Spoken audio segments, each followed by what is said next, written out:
अगर आप भी चाहते हैं कि आपन म्यूजिक के वीडियो सबसे पहले आप तक पहुंचे, तो लाल बटन को दबाकर चैनल को सब्सक्राइब जरूर कर ले और साथ में बेल आइकन को दबाना ना भूलें। Music by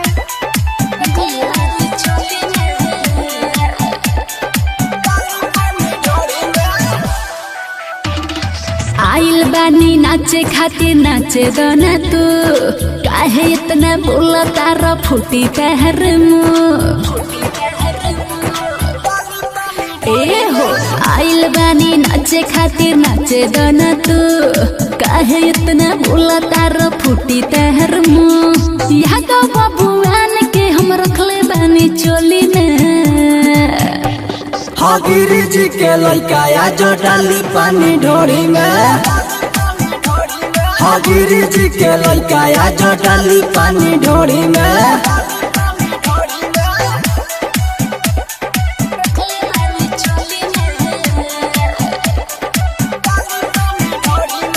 Snehi recording studio Siwan.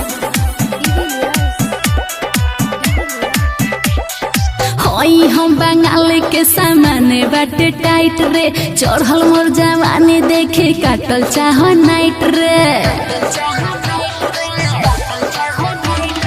कानावा के बाली गोरिया जो तोर तुराई रे, छोटे छोटे कपड़ा पहनाला छूट जाई रे। धरी हमके पाजामा जा लूटल चाही राती में। हाँ गिरी जी के लड़का या जो डाली पानी ढोरी में। हाँ गिरी जी के लड़का या जो डाली पानी ढोरी में।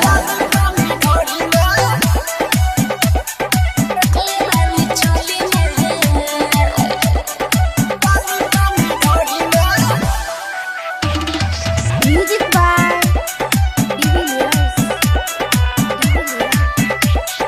कर जानी अति सट जवा पचर के, उठी नहीं घंघरी नमड़ी राख सहित के। रोहित बिकी गोलू बात कह तारे साच रे, ओठ कलाली गोरी तोर सलेंदर चूसी आज रे। अनु फल चल बेबी कहस बोली राख काबू में। हाँ गिरी जी के लड़का या जो डाली पानी ढोरी में। हाँ गिरी जी के लड़का या जो डाली पानी ढोरी में।